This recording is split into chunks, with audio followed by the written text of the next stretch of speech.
on this scale. I've done lots of much smaller things in the past, never using live players, all done in sequences, synthesizers, samples, that sort of thing. Even the orchestral stuff that I've done in the past has been much smaller and always fake. And this is the first time I've had the opportunity to do the real thing and make an hour, 70 minutes of music. So it's all destined to be played by a real ensemble. And got the opportunity to do this in Prague. Got the opportunity to enjoy it.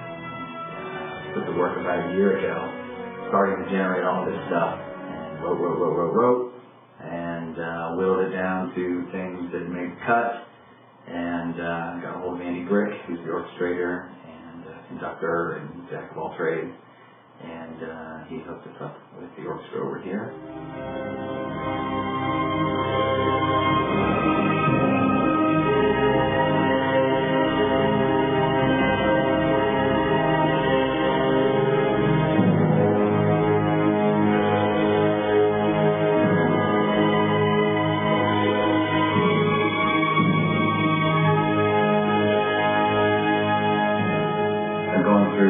Andy and Martin, the orchestrators, refer to as MIDI-itis, where I'm being essentially deflowered. This is my first experience taking computer-generated, synchronized, quantized, rigitized lifeless music and getting it to 60 living, breathing, warm-blooded humans to play. And so I've gone out of my perfect little world of perfection into this place where people make wrong notes, they eventually get it together and play it right, but it's sort of this very white-knuckle experience. And they're kind of good-heartedly laughing at me because they've been through it themselves.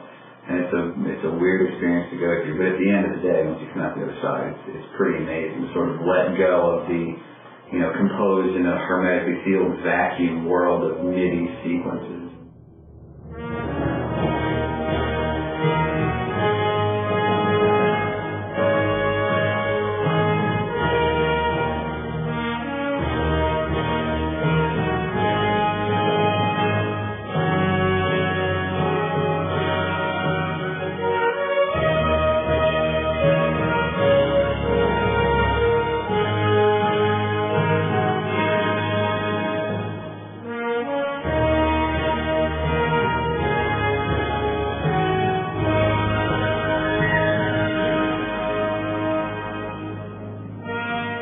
Predominantly, the music is all about the 6 distinct races. And so at the very beginning, we said, what is a dwarf? What is an orc? What is a high elf? So on and so forth. And literally, if anybody knows me, they'll appreciate this, there's a spreadsheet that assigns musical characteristics to the races.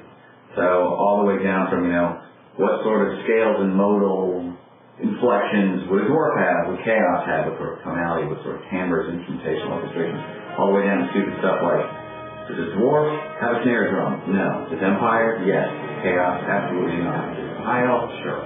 So I have this grid as I'm going through and figuring out what makes dwarf music dwarfy.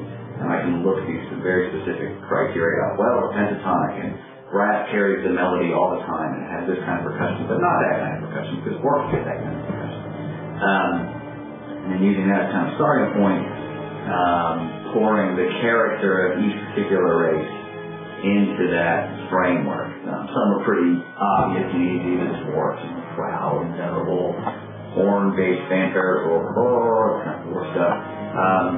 Chaos, is an excuse to have all kinds of fun. That's obviously the craziest music we have, where we have instructions for string players are doing all sorts of nutty stuff, beating on their instruments and playing the bows upside down and scraping this and punching that. And then at the end of the day, have to be very identifiable as such. I used to bounce the pieces of music off the coworkers and play, guess the race, and you play a piece of music. And I knew I was on the right track because every time everybody got it right. That's dwarf music, that's in front of me.